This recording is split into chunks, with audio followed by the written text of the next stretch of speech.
mais uma vez para falarmos sobre a norma regulamentadora NR35, aula 2. Você que já me conhece, sabe que sou Milton Gramacho, técnico em eletrotécnica, técnico em segurança do trabalho. E estamos agora, com a aula 2 para falarmos sobre trabalho em altura, NR35. Nós falamos na primeira aula com relação ao conteúdo programático do curso, os objetivos, a importância da capacitação e no final nós deixamos um vídeo para vocês poderem ver, inclusive comentar, É importante que vocês comentem aquele primeiro vídeo, onde houve um acidente com o trabalhador e que acabou perdendo os dois membros superiores, os dois braços. Você veja que no acidente todos sofrem. O colega dele pediu para desistir, que ia desistir do trabalho, pedir demissão, coisa dessa natureza. Os familiares de igual maneira. O filho, quando viu ele na recepção do hospital, já com a alta, desmaiou, porque encontrou o pai sem os dois braços. Imagine um homem ativo que não dependia de outras pessoas para a sua asepsia pessoal e a partir desse momento ele começa a depender do outro. Tudo por uma negligência, uma falta de atenção. Bolar procedimentos. Então nós precisamos estar atentos, mesmo porque nós temos a nossa cartilha quando trabalhamos em altura, que é a NR35. De igual maneira, temos também a nossa cartilha, que é a NR10, norma regulamentadora NR10, que é a segurança na eletricidade.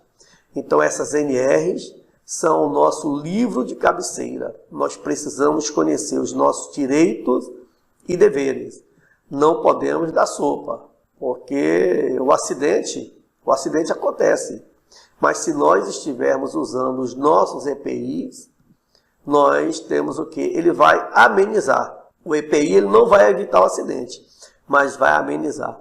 Falando aqui em estatística de acidentes, nos últimos 10 anos, entre 2012 e 2021, 22.954 mortes no mercado de trabalho formal foram registrados no Brasil. Apenas em 2021 foram comunicados 571,8 mil acidentes e 2.487 óbitos associados ao trabalho. Isso houve um aumento de 30% em relação ao ano anterior, ao ano de 2000. Isso são dados ali do Observatório de Segurança, Então veja que nos últimos 10 anos, entre 2012 e 2021, 22.954 pessoas morreram em acidente de trabalho no Brasil. De acordo com dados atualizados do Observatório de Segurança e Saúde no Trabalho, e isso foi desenvolvido, inclusive, e mantido pelo Ministério Público do Trabalho, em clara cooperação com a OIT, que é a Organização Internacional do Trabalho. São estatísticas desses órgãos. Entre 2012 e 2021, foram registrados 6,2 milhões de comunicações de acidentes de trabalho, são os CATs. E isso é um baque para o INSS, porque eles também não querem não. Eles querem evitar, é por isso que eles jogam duro com as empresas aí para evitar o acidente. Poderia melhorar essa fiscalização, e muito, Porque são muitos trabalhadores perdendo a vida. E a preocupação deles está realmente com o pagamento de indenizações. E para nós o que mais vale é a vida, porque nenhum emprego vale você arriscar a sua vida. Então a nossa vida nós temos que estarmos sempre preservando. É por isso que precisamos estar vigilante o tempo todo, atento, para o quê?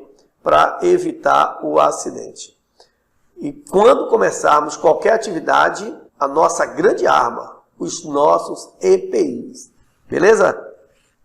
Olha, vejam que na Bahia as maiores taxas de acidentes e de mortes no trabalho ocorreram nos ramos de atividade do transporte, da indústria, da construção civil, da agricultura, da mineração. Olha que nem consta, né, nessa estatística para a turma da eletricidade, porque vem realmente sendo cobrado treinamento e a coordenação, o encarregado, o coordenador, o supervisor, cobrando o tempo todo aí que se use os EPIs e que se trabalhe com atenção, né? Para o SUS, para a Previdência Social e para as empresas, isso o que reflete? Reflete a economia no país, a economia social, na verdade, né? E financeira, óbvio. Em 2010, 2021, foram registrados 39.037 acidentes de trabalho, isso em nossa Bahia. Essa é uma fonte. Isso é só para vocês terem aí a ideia de que o acidente continua acontecendo. E nós achamos que o acidente só acontece com o outro. Só acontece o acidente, só acontece o pior na casa do vizinho, que na nossa não vai acontecer. E nós precisamos estarmos atentos para esta situação. Nós temos aqui a estatística que homens representam 86% dos acidentes registrados, as idades que prevalecem entre 30 a 39 anos, com 29%. Dos 29%, 37% desses trabalhadores estão que eles estão na atividade informal, né? E você veja que só na capital, nesse período, foram o quê? Foram registrados 12.382 desses acidentes, né? Então, vejam que a nossa Bahia, o nosso Nordeste, vocês vão ver estatística mais na frente aí, que anda liderando, infelizmente, né? Liderando esses índices. Qual é o objetivo da NR35? Estabelecer os procedimentos necessários para a realização de trabalho em altura, visando garantir a segurança e integridade física dos colaboradores e empresas de terceiros, bem como transeúntes no entorno das atividades.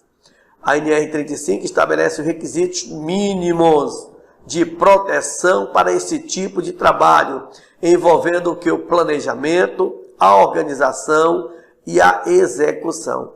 Então, para que possamos exercer o trabalho com segurança, nós precisamos primeiro planejar, estarmos bem organizados, para a partir daí podermos ir para a execução do trabalho. No planejamento, que significa que o ato ou o efeito de planejar, criar o quê? Criar um plano para otimizar, alcançar um determinado objetivo. Então veja aí, se eu quero alcançar um objetivo, né, eu preciso planejar antes de começar a atividade. O indivíduo que utiliza o planejamento como uma ferramenta no seu trabalho demonstra o interesse em prever e organizar ações e processos que vão acontecer no futuro, aumentando a sua racionalidade e eficiência. Então, falando aqui no planejamento, na organização e na execução. No planejamento do trabalho deve ser adotado de acordo com a seguinte hierarquia. Então, vejam vocês, medidas para evitar o trabalho em altura sempre que existe meio alternativo de execução. Então, se eu posso trabalhar do chão, eu vou trabalhar em altura? Vamos dar alguns exemplos. Eu vou fazer o quê? Uma cobertura com duas águas. Naquela cobertura com duas águas, eu preciso de implantar uma tesoura. Uma tesoura que vai segurar o quê? Que vai segurar o telhado. Essa tesoura vai segurar o telhado. Eu monto a tesoura embaixo e vou elevar a tesoura e depois vou implantar e travar ela nas paredes. Para depois vir com a cobertura. Veja que eu evitei o 100% do trabalho em altura. Fiquei aí talvez com 10, 15%. Que aí eu vou ter que subir na escada, montar andaime, vou depender de pessoas para segurar a escada, vou ter que amarrar a escada no topo, no centro, entre outros. Infelizmente, muitos trabalhadores não fazem isso. Então, nós precisamos nos preocupar, precisamos estar atentos da importância desses procedimentos quando você vai trabalhar em altura. Medidas que eliminem o risco de queda dos trabalhadores na impossibilidade de execução do trabalho de outra forma. Então, se eu não posso fazer o trabalho do chão, eu vou fazer o quê? Eu vou buscar uma proteção. Se eu estou trabalhando próximo de uma marquise, o que é que vai acontecer? Eu vou ter que implantar um guarda-corpo. Ou eu vou ter que usar o meu trava-queda, o meu cinto, né? Vou vestir o cinto, vou vestir o talabar de posicionamento e vou fazer uma ancoragem ali para me proteger, para evitar que eu desaba, né? Medidas que minimizem as consequências da queda quando o risco de queda não puder ser eliminado. Então nós temos aí, né, dentro dessa hierarquia, eliminar o risco, trabalhar do chão. Evitar o risco quando eu posso montar uma estrutura para evitar esse risco aí. Ou minimizar o risco, já que eu não posso eliminar nem evitar, eu vou buscar mecanismo para minimizar. Mas vou me encontrar aí mais na frente. Então, só para ilustrar, tem aqui essas condensadoras do ar-condicionado. Mas vejam vocês, se eu posso implantar essa condensadora ao que? A 50 centímetros do piso, do chão, eu vou subir só para implantar a tubulação. Veja que eu vou trabalhar o mínimo em cima. É ao contrário da nossa tela direita, aonde eu teria que subir para implantar a condensadora a mais de 3 metros de altura. É claro que é onde é que eu vou ter o risco de queda. Então veja, se eu posso implantar mais próximo, é claro que eu vou implantar mais próximo. Aí eu tenho um exemplo, um outro exemplo aqui. Poxa, eu tenho aqui um pé de coco anão, mas na frente eu tenho aquele pé de coco natural, aquele que cresce aí, só vai começar a produzir depois de 5, 6, 8 ou mais metros. Mas se eu posso colher meu coco no pé anão, no chão, eu vou subir no pé de coco de 6, 8, 10 metros, com risco de queda, para o quê? Para colher um coco? Obviamente, é questão de bom senso, de atenção, de estar preocupado realmente com o bem-estar, em sabermos que, com o acidente, todos irão sofrer. Além de estarmos sofrendo o acidentado, também os parentes, os amigos, né, irão sofrer também, os colegas de trabalho, de igual maneira. Olha o outro exemplo, esse suporte aí.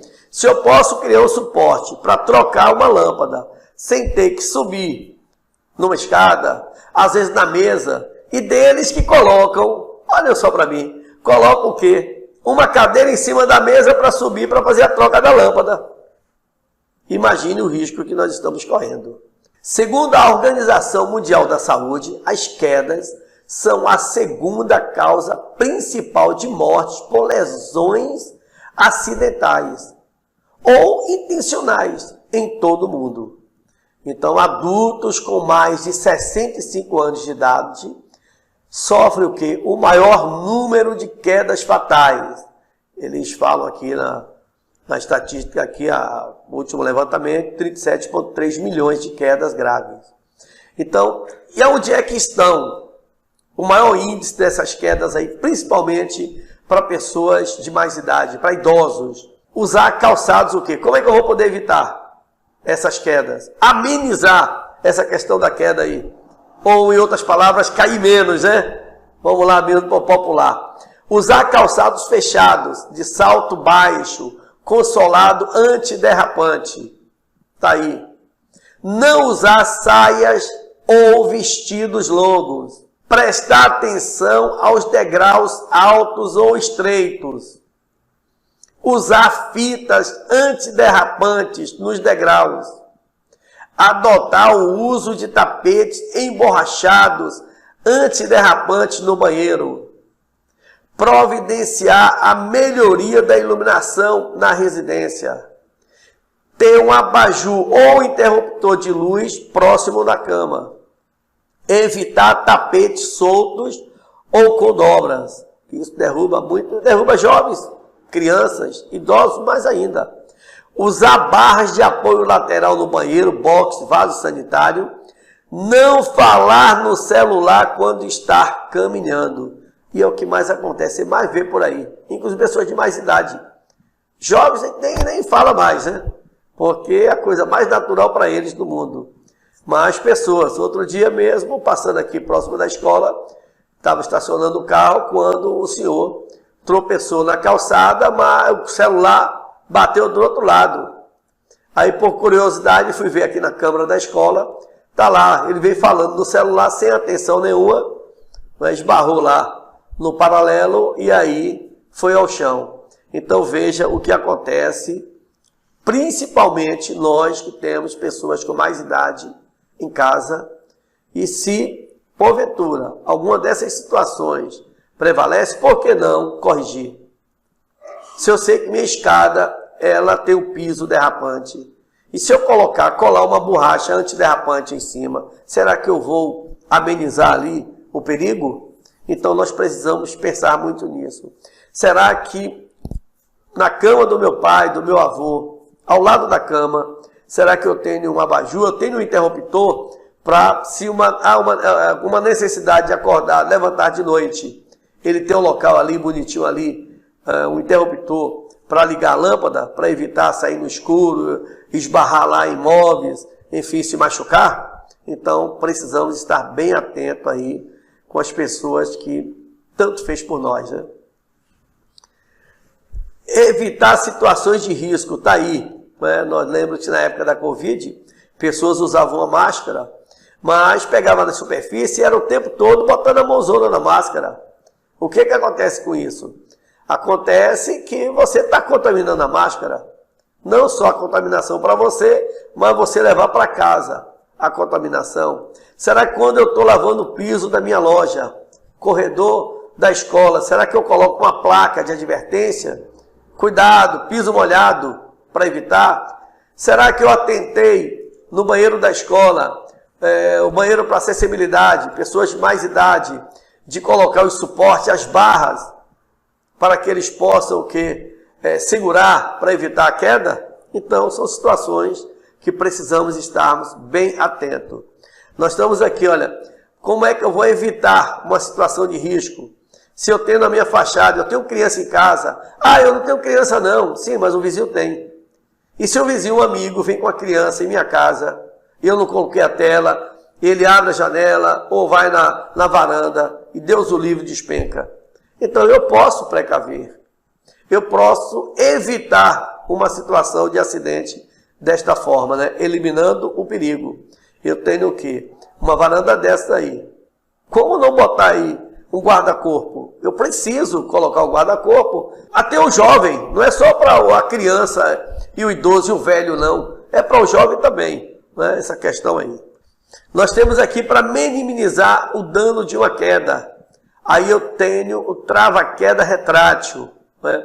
E vejam vocês que no treinamento prático aqui na escola, nós iremos apresentar todos esses equipamentos e, claro, iremos não só utilizar os equipamentos, mas fazermos prática nesses equipamentos. Beleza? Então aqui vocês vão poder conhecer todos esses equipamentos. A organização do trabalho é muito importante para qualquer profissional que queira ter mais produtividade e qualidade, pois garante às pessoas melhores condições de vida e facilidade no dia a dia, além do conforto e limpeza. Na realidade, o verdadeiro motivo da organização do trabalho é para que tudo funcione como um relógio de precisão. Então veja que além do conforto e a limpeza, né, nesta organização, você tem que ter essa visão, né, de fazer direitinho para que tudo ocorra bem. Beleza? Mas vamos lá. Execução. Executar uma atividade em que várias pessoas vão participar, é óbvio que será comum aparecerem opiniões diferentes, ideias diferentes, julgamentos diferentes. Vejam que em casa, às vezes, nós somos questionados por algumas situações. Imagine, em campo, com a nossa equipe, com os colegas, não é diferente não. Haverá, sim, opiniões diferentes, ideias diferentes, julgamentos diferentes. O que precisamos também é termos cautela ao interpretar os colegas. É saber ouvir. Nós precisamos aprender a ouvir a opinião do outro. E depois colocar ali o que é mais interessante, aonde nós teremos mais segurança no procedimento. De que forma nós iremos fazer um resgate usando um LVM, usando uma carretilha de duplação. Quer dizer, nós precisamos analisar, não é, para que possamos executar com precisão. Não é isso que foi falado anteriormente aí. É muito importante saber como conciliar essas diferenças, sem transformar o local de trabalho em uma disputa, permitindo que os colegas exponham os seus pontos de vista com moderação e serenidade. Então, olha aí, aquilo que estavam falando, né? A importância de ouvir os colegas, deixar que o colega possa expor o seu ponto de vista. Na NR35, nós temos aqui o programa de capacitação, que é o treinamento inicial, treinamento periódico e o treinamento eventual. Treinamento inicial. Considera-se trabalhador capacitado para trabalho em altura, aquele que foi submetido e aprovado em treinamento teórico e prático, com carga horária mínima de 8 horas, com conteúdo programático mínimo. Então esse é o treinamento inicial, o mínimo de 8 horas. Tem empresa que exigem 16 horas e até mais. É um exemplo aí das concessionárias de energia elétrica. Eles exigem o quê? As concessionárias exigem 16 horas. A norma regulamentadora fala em o mínimo de 8 horas. Beleza? Aí nós temos aqui o treinamento periódico. Deve ser realizado a cada 2 anos. Carga horária de 8 horas. Conteúdo programático definido pelo empregador. Então, o treinamento periódico, a cada 2 anos, você tem que reciclar, você tem que renovar o seu curso. Então, a cada 2 anos, carga horária de 8 horas. E o conteúdo programático definido pelo empregador. Nós temos também o treinamento eventual, mudança nos procedimentos, condições ou operações de trabalho. Evento que indique a necessidade de novo treinamento. Quando do retorno de afastamento ao trabalho por um período superior a 90 dias. Mudança de empresa. Carga horária e o conteúdo programático deve atender à situação que o motivou. Então preste bem atenção. Se eu mudo de setor, eu preciso fazer um novo treinamento. Se acontece um acidente no meu trabalho, eu tenho que fazer um novo treinamento. Se eu passo mais de 90 dias afastado da minha atividade, quando eu retorno, preciso novamente. Questão da mudança de empresa, porque o certificado ele é específico para a empresa. Nossa situação aqui é diferente, porque o nosso certificado vocês podem utilizar em qualquer empresa. Beleza? Normas de proteção contra quedas. Quedas no mesmo nível. NR8, 8.3.1, 8.3.5. Quedas com diferença de nível. NR8, NR18, NR22. Medidas técnicas para trabalho em altura. NR18 e NR22. Equipamentos de proteção individual. NR6 e NR18. Gestão para trabalhos em altura. NR34. Vamos continuar aqui com a NR35, trabalho em altura. Lembrando que iremos depois marcar em nosso grupo as aulas práticas aqui no Centro de Treinamento do IMG Cursos, aqui na cidade de Itabuna, Bahia, Brasil. Mas vamos lá. Campo de aplicação. Considera-se trabalho em altura toda atividade executada acima de 2 metros do nível inferior, onde haja risco de queda. Completa-se com outras normas técnicas oficiais estabelecidas por órgãos competentes e, na ausência ou na sua omissão dessas, com as normas internacionais aplicáveis. Beleza? Então vamos lá. Vamos lá para as responsabilidades. Responsabilidade do empregador. Cabe ao empregador avaliar o estado de saúde dos trabalhadores que exercem atividades em altura, garantindo que os exames e as avaliações sejam parte integrante do programa de controle médico da saúde ocupacional, PCMSO, devendo estar nele consignados. A avaliação seja efetuada periodicamente, considerando os riscos envolvidos em cada situação. Seja realizado exames médico voltado às patologias que poderão originar mal súbito e queda de altura, considerando também os fatores psicossociais. Vamos lá, né? Mais responsabilidade do empregador. A aptidão para trabalho em altura deve ser consignado no atestado de saúde ocupacional do trabalhador. Manter cadastro atualizado que permita conhecer a abrangência da autorização de cada trabalhador para o trabalho em altura. E o colaborador, olha que nós falamos em direitos e deveres, né?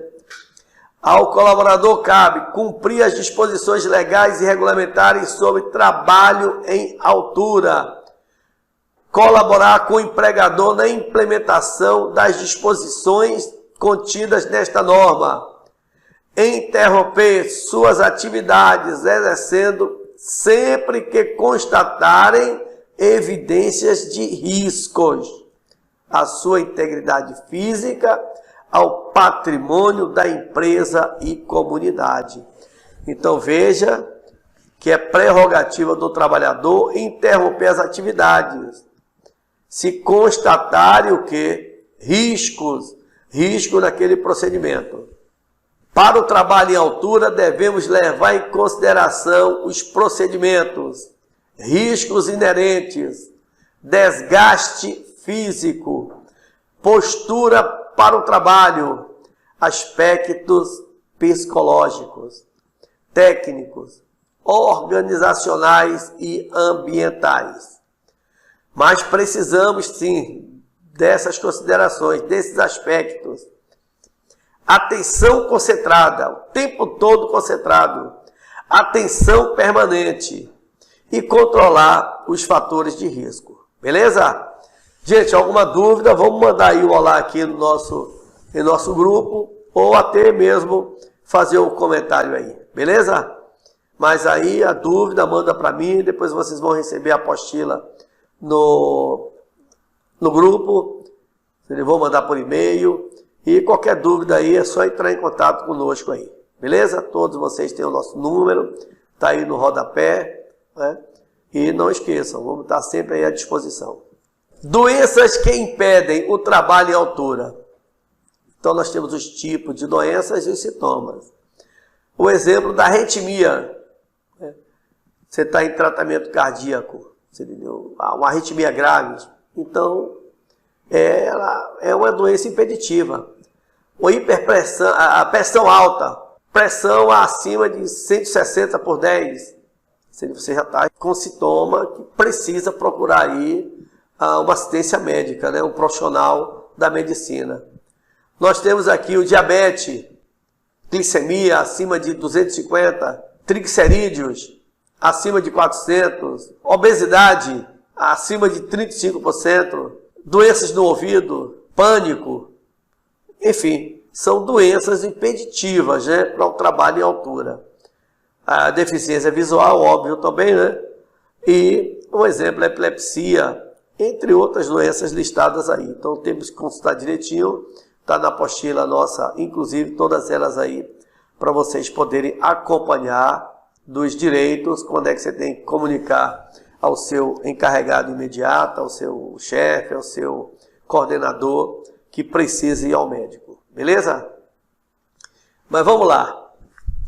E o que é o trabalhador autorizado? Considera-se trabalhador autorizado para trabalho em altura aquele capacitado, cujo estado de saúde foi avaliado, tendo sido considerado apto para executar essa atividade e que possua anuência formal da empresa.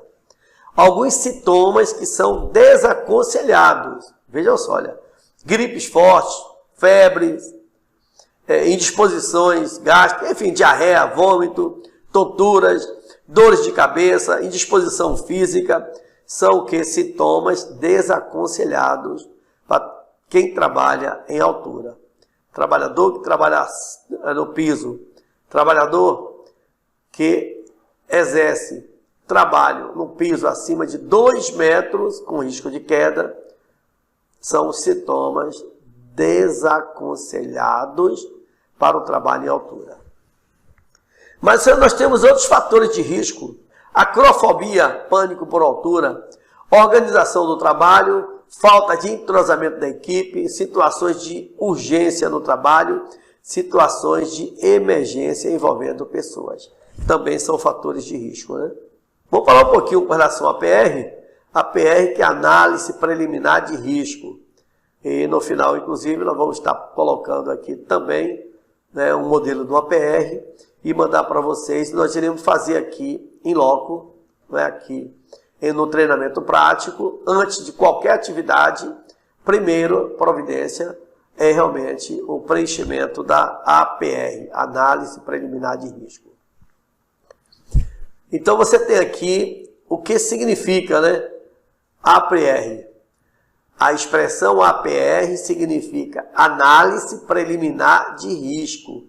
É muito utilizado no dia a dia dos profissionais da área de segurança e saúde do trabalho. APR é uma técnica de avaliação prévia dos riscos presentes na realização de uma determinada atividade. Consiste na determinação minuciosa de cada etapa do trabalho, de todos os riscos envolvidos na tarefa. Então está aí a análise preliminar de risco, né? Todo trabalho em altura deve ser precedido de análise de risco. As atividades não rotineiras devem ser previamente autorizadas mediante permissão de trabalho. As medidas de controle para as atividades não rotineiras devem ser evidenciadas na análise de risco e na permissão de trabalho. Colocamos até uma imagem, né, para você parar um pouquinho para dar uma analisada. A imagem para você poder analisar uma situação como essa. Imagine, você coloca uma cela. O seu colega vai montar no animal. Será que ele não verifica se você ajustou a sela direitinho no lombo do animal? Ou ele vai montar no animal de qualquer jeito? Então ele precisa analisar de que forma, observando se está justa a sela, se ele botar no animal, se não vai cair do outro lado, etc e tal, né? Então é importante, mesmo que o colega fez a amarração na escada, você está vestindo o cinto, você está se arrumando para subir, colocando seus EPIs. Mas na hora que você vai subir, você tem que olhar se a escada está firme, se ela foi realmente feita a amarração correta no centro da escada, porque você vai poder subir para fazer a amarração no topo. Claro que você tem que estar ali com a sua linha de vida, tem que estar com o seu trava-queda, ou mesmo com o seu talabar Y, beleza? O colaborador deve avaliar os riscos existentes nos trabalhos em altura, considerando todas as etapas do trabalho, identificando os riscos e tomando as medidas de controle. Preencher corretamente no documento Análise Preliminar de Risco, o planejamento, os riscos apontados e as medidas de proteção e controle adotadas. Então veja só, olha, na análise preliminar de risco, olha o que vai acontecer. Você vai apontar os riscos. Vai, inclusive, citar quais são as medidas que você vai tomar para quê? Para neutralizar aqueles riscos. Então, você tem que ter a ideia de como vai controlar esses riscos. Você vai ter que adotar providências para quê? Para você poder corretamente, corretamente eliminar aquele risco ali. Beleza? Deve ser observado na análise preliminar de risco os procedimentos, o ambiente em torno do trabalho, as normas técnicas e operacionais, o planejamento das etapas do trabalho, a resistência mecânica dos pontos de ancoragem, os materiais utilizados, a fixação do talabarte, as condições físicas, psicológicas e ambientais. Aqui em nossa escola, inclusive, um procedimento aqui da APR, antes de iniciar a atividade, que é importante que antes, vejam só, antes do treinamento que façamos aí APR. Então, antes de iniciar o treinamento, que façamos a APR. Beleza? E aqui os objetivos, também da APR. Entre os principais objetivos da análise preliminar de risco, podemos destacar: identificar os riscos, orientar os colaboradores dos riscos existentes em suas atividades no trabalho. 3. Organizar a execução da atividade. 4. Estabelecer procedimentos seguros. 5. Trabalhar de maneira planejada e segura. 6. Prevenção dos acidentes de trabalho. 7. Sensibilizar e instruir os trabalhadores sobre os riscos envolvidos na execução do trabalho. A APR, análise preliminar de risco, deve ser sempre desenvolvida com a participação dos trabalhadores e implantada antes da execução de determinadas atividades, sejam para trabalhos realizados pela própria empresa ou através de empresas contratadas. Nós temos aqui um modelo de análise de risco, nós vamos mandar outros modelos pelo grupo, Através do grupo iremos enviar outros modelos para que vocês possam conhecer. Vamos inclusive apresentar para vocês aqui um vídeo super legal, e que fala sobre a importância da família. Vamos assistir esse vídeo. Pode falar. Nayana na escuta. Mamãe, é a Ana. Tá no telefone? Que sacanagem. Ok, na escuta. Alexandre, escuta. Oi, pai. É a Luísa. Oi, filha. Oi, pai, sou eu, o Arthur. Oi, pai, sou eu, Esther.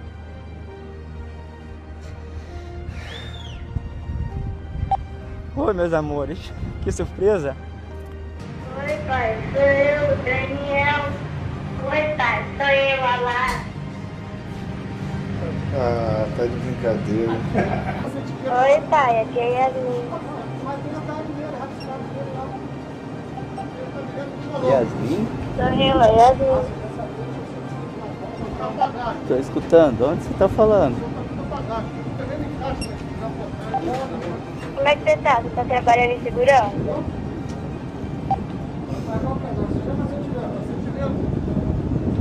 Tô sim, com certeza. Mamãe, você trabalha com segurança? Com certeza, eu trabalho com segurança para voltar para casa. Você trabalha com segurança? Com certeza, meu filho. Com certeza. Eu vou em primeiro lugar para voltar para casa para esquecer de vocês. Tô, meu amor, sempre. Você promete que volta pra casa todos os dias? Com certeza, o papai trabalha com o máximo de segurança para chegar em casa, estar do seu lado e da mamãe. E eu preciso que você trabalhe com segurança para voltar todos os dias para casa e fazer nossa família feliz. Mamãe, você promete que você vai voltar todos os dias para casa? Com certeza, todo dia eu vou voltar para casa. Você promete que volta todo dia para casa? Sem dúvida. É por isso que a gente sempre pensa em segurança, para poder voltar para casa e ter o abraço dos nossos filhos e da nossa família.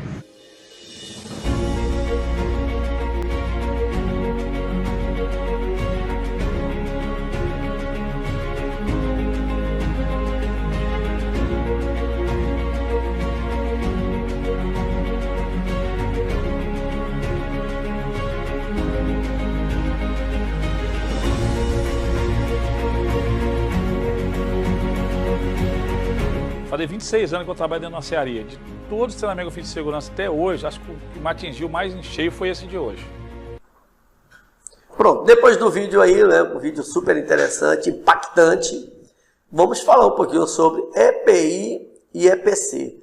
É claro que nós iremos conhecer aqui os EPIs, os EPCs, e lógico que estaremos aqui na escola para vestir cinto, para utilizarmos aqui os EPIs e EPCs no decorrer do nosso treinamento prático, beleza? Então vamos lá, né? Os equipamentos de proteção individual e coletivo fazem parte do dia a dia de diversos profissionais durante a jornada de trabalho. Cada profissão exige um tipo de proteção. Só com o EPI ou com os EPIs, né, é possível proteger o trabalhador com as medidas de segurança adequadas, garantindo que, principalmente, a proteção na hora de executar um serviço ou uma manutenção. Então veja que nós já falamos anteriormente que o EPI ele não evita o acidente, mas ele ameniza a situação. Não é? Situação de você, numa queda, esbarrar no chão, entendeu? Você vai ficar pendurado, mas não vai esbarrar no chão. Então a importância do EPI nós vamos ver aqui, principalmente aqui no treinamento prático, porque aí vocês irão conhecer aí a utilização correta e iremos simular através aqui do simulador alguns acidentes e o que seria do trabalhador em caso de um acidente. Na área elétrica percebemos o avanço tecnológico cada vez mais acelerado e moderno. Percebemos que tudo está conectando e interligado por fios e cabos de alta tensão. As redes elétricas proporcionam essa evolução na qual milhões de pessoas estão conectados à energia elétrica. Com o crescimento nos últimos anos, causou um grande impacto na vida da população. Para tudo isso acontecer, trabalhadores especializados em rede elétrica, com o auxílio de outras tantas profissões, como técnico em segurança do trabalho, engenheiro de segurança, por exemplo, possibilitaram o que? Esse crescimento. É como essas profissões se protegem. Isso é importante, né? Como essas profissões se protegem. Isso é muito importante para darmos uma analisada. Então, ela se protege através dos seus EPIs e EPCs. Então, nós temos aqui alguns EPC, né, que é equipamento de proteção coletiva. E o que é o equipamento de proteção coletiva? Por exemplo, um cone. Eu vou sinalizar uma área. É só para mim ou é para todos? Não é? Todas as pessoas, os transeúntes, para os colegas que estão ali trafegando naquela área. Mas além do cone, eu vou usar também a fita zebrada para proteção da coletividade de todos. O EPI é o que? É individual. EPI, equipamento de proteção individual. E o EPC? Equipamento de proteção coletiva, para a coletividade. Beleza? Se eu coloco uma placa dessa aí, uma corrente, a fita zebrada, é o que? É para a coletividade. Se eu coloco a minha luva, é o que? É só para mim. É o meu EPI. Beleza? Então a diferença entre EPI e EPC. EPI, Equipamento de proteção individual, EPC. Equipamento de proteção coletiva, beleza? Então vamos lá. Está aqui um equipamento de proteção coletiva. Está aqui o cone de sinalização e a fita de sinalização. O que acontece? Você colocou aqui, olha, você vai executar o serviço, você colocou os cones, né? Sinalizou com os cones. Logicamente, você vai passar a fita para quê? Porque aquela área é uma área restrita. Aquela área só você e os trabalhadores autorizados vai poder adentrar. Porque é a chamada área de risco, é a área que está isolada. Tipos de escadas. Está aqui, olha, uma escada singela. Né? Essa é uma escada singela, que vocês irão conhecer aqui. Escala singela. Aí eu venho aqui a escala extensiva, que vocês vão conhecer aqui tranquilamente também. Todas essas escadas aqui, a funcionalidade, os acessórios que compõem a escada, né? Pronto, está aqui, né? Desde o que de degraus, rodanas, catraca, a sapata da escada, enfim, os ganchos da escada, o guia, a borracha de proteção, entre outros, né? Mas aqui nós vamos conhecer tudo isso aí. Nós iremos ver aqui na escola, inclusive, não é o que? Uma viatura, né? Uma caminhonete com uma escada central, beleza? Nós vamos poder ver, manusear, se ele levantar, vamos aqui fazer um resgate aqui com o nosso boneco aqui, inclusive na escada central. Aí nós temos aquela questão, falando de escada, a questão do posicionamento da escada. Qual é o posicionamento correto da escada?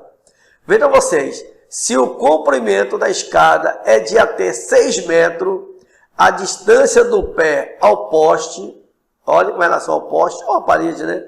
De apoio deve corresponder a, no máximo, 25% do tamanho da escada.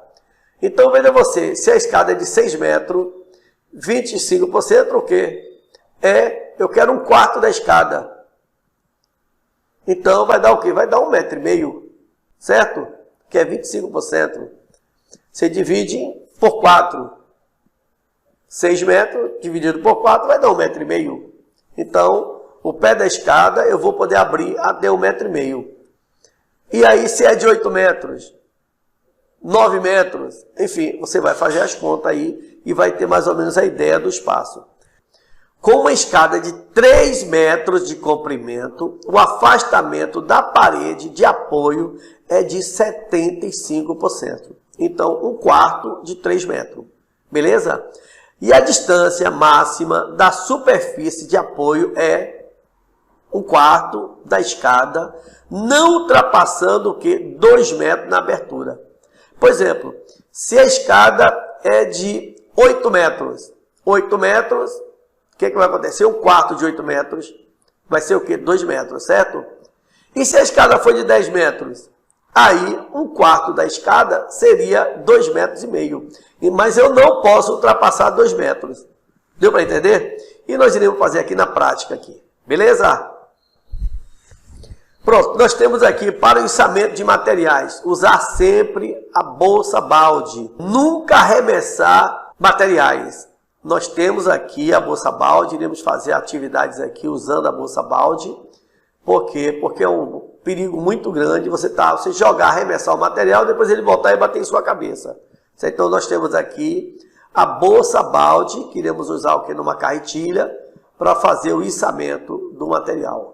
Só para mostrar para você a questão aí de estar jogando o material, está jogando acessórios, peças, não importa o que, você entendeu? E voltar na sua cabeça o que é o impacto. Então vamos dar uma checada nesse vídeo aí, só para a gente perceber aí esse impacto aí. Para vocês verem o impacto do parafuso na cabeça. Então, você não tem uma segunda chance. Se acertar, é uma vez só. Pode ser uma ferramenta, ok? Agora a gente vai fazer com um capacete para demonstrar para vocês como seria se tivesse prevenção. Vocês vão notar também que o capacete não foi possível prender a jugular dele. E vocês vão poder notar qual é a importância da jugular em cima da utilização do equipamento. Tem uma marca que fica, mas o capacete está intacto, ok? Depois de ver esse vídeo aí, nós iremos falar um pouquinho mais aqui os equipamentos de proteção individual, né, que são os acessórios, enfim. Falar com relação àquilo que já comentamos com vocês algumas vezes. E a apostila vai estar aí para vocês poderem analisar direitinho. Beleza? Olha, gente, vamos parar a aula por aqui, porque senão o vídeo vai ficar aí muito extenso. E vamos esperar aqui uma terceira aula aí para a gente poder concluir aqui a NR35. Beleza? Turma, fiquem com Deus. Que Deus abençoe a vocês, ao lar de vocês. E vamos aí para uma terceira aula. E é lógico, a partir dessa terceira aula, nós iremos, é claro, vir aqui para as nossas aulas práticas. Então, gente, fiquem com Deus e até a próxima aula. Abraço a todos!